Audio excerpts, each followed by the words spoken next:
Today we're going to read Disney's Aladdin, One True Love. Aladdin, Princess Jasmine, and Jasmine's tiger, Raja, were relaxing in the palace courtyard when they heard a familiar voice. "I'm back," the genie yelled. "How's my favorite couple?" "We've missed you," Jasmine said. "How was your trip around the world?" "Fabulous," the genie replied. "I saw the pyramids in Egypt, went skiing in Sweden, and worked on my tan in the Caribbean. I'm a nice shade of blue, don't you think?"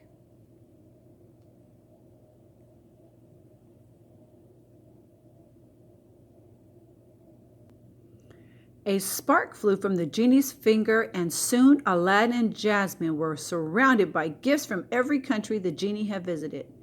He'd brought a special surprise for Aladdin, a kangaroo from Australia. "Whoa, little guy," Aladdin said as the kangaroo bounced over his foot.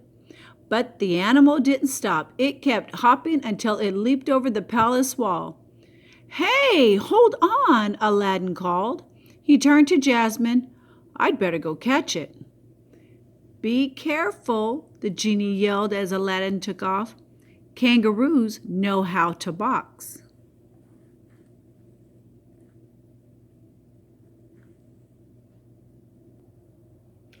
"Oh, Genie, it's good to have you back in Agrabah," said Jasmine. Then she noticed that he looked a little sad.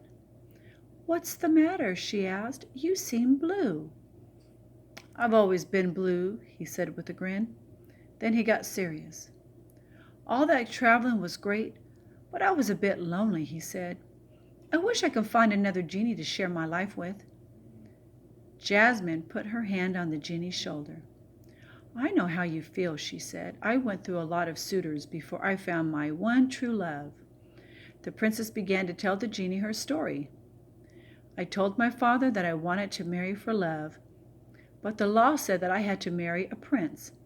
No matter what I said, my father wouldn't listen to me. He summoned every suitor he could find to come and court me." "Sounds like you were pretty popular," the genie commented. "Popular?" "Yes. Happy? No. At first I tried to make the best of the situation," Jasmine said. "I knew my father was counting on me. He had the seamstresses make new outfits for me. It was fun in the beginning, trying on one beautiful outfit after another." "You must have looked gorgeous, darling," interrupted the genie. "And then, of course, there were the jewels.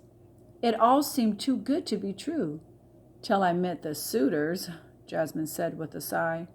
"Then I wasn't so excited." "First there was Prince Achu, or at least that's what I called him," Jasmine continued. "Princess Jasmine," he said. "Achoo! It's so achoo! Nice to meet you." The genie laughed. "Was he allergic to you?" he asked.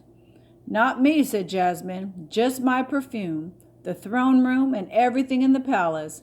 I couldn't take it, so I sent him packing." He sneezed his way out the door. As the days passed, each suitor seemed worse than the one before. Next was the one I called Prince Macho. "The princess I marry will do all the cooking and cleaning, and whatever other housework is needed," he told me. I was shocked. "You want me to wait on you hand and foot?" "It is important for me to relax," Prince Macho said. "Oh, really? It's important to me that my husband isn't living in the Stone Age." He stormed off. I was happy that he left. "Wow, he sounds terrible," the genie said. "I'm glad you got rid of him." "Next was Prince Wishy-Washy," said Jasmine. "I asked him what he liked to do." "Whatever you like to do, princess," he replied. "Sounds like a barrel of laughs," the genie said. Jasmine smiled. "I asked him what he liked to eat." "Whatever you eat, princess," he replied. So I decided to have a little fun. I told him we were having roasted ant pitas with rat hummus for lunch. He turned green and left the room. Princess, I'm shocked, the genie said, laughing. She smiled at him impishly. Well, at least he made up his mind about something. I was very happy with his decision. Just when I almost lost hope, I met Aladdin, Jasmine said. He rescued me from an angry street vendor after I took an apple for a hungry child. Then, with your help, Genie, he turned himself into a prince and came to my balcony. Yeah, Al never looked better, said Genie. But it wasn't how he looked, Genie. It was what he said. He told me that he understood I wasn't a prize to be won, and that I should be able to decide who I want to marry. Then he took me on the most wonderful ride on the magic carpet, and true love blossomed. Jasmine smiled happily, then looked over at Genie. He was bawling like a baby. Genie, what's wrong? The princess asked. That was the sweetest story I've ever heard, said Genie between sobs. Jasmine laughed and became a bit embarrassed. Genie, you can find the same happiness that Aladdin and I share. I just know your special genie is out there. Really? Asked the genie. Yes, really, Jasmine replied. Just then, Aladdin showed up with the kangaroo. You are right, Genie. That kangaroo has a strong right punch, he said, holding his arm. No time to talk, Al. I've got a genie to find, and not a thing to wear.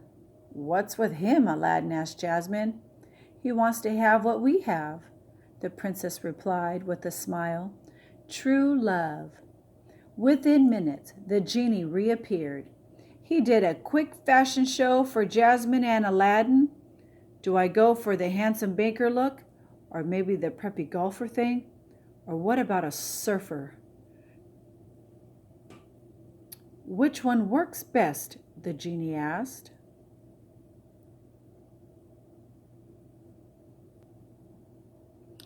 You want someone to like you for who you are on the inside, Jasmine advised.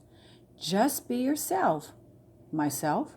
The genie said. You mean like who I really am in my heart, not the people I change myself into? Exactly, Jasmine replied. I wonder who that is, the genie said. Come on, Genie, Aladdin said. You're a great guy, funny, smart, helpful, and kind. You're a wonderful friend, and some lucky genie lady is going to realize that. As Jasmine said, just be yourself. A light bulb went on above the genie's head. He looked at Jasmine and Aladdin. Presto changeo, he said, with the surfer clothes vanished.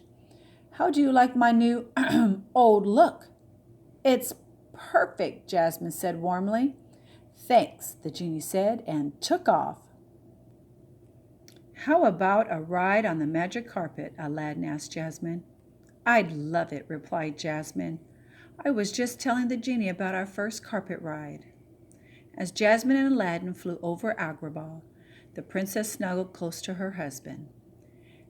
After a while, a mountain top came into view. Suddenly, Jasmine spotted a blanket and food. Our own private picnic. Do you like it? Aladdin asked. Like it? I love it. Oh, Aladdin, I'm so lucky to have you. Aladdin shook his head. No, I'm the lucky one. They smiled at each other. Soon the magic carpet came to a stop. Aladdin offered Jasmine his hand and led her over to the picnic basket. As they enjoyed their sunset picnic, Jasmine thought again about all her annoying suitors. Because of them, she really appreciated the love that she had finally found with Aladdin, and she knew the genie would find his own true love too. The end.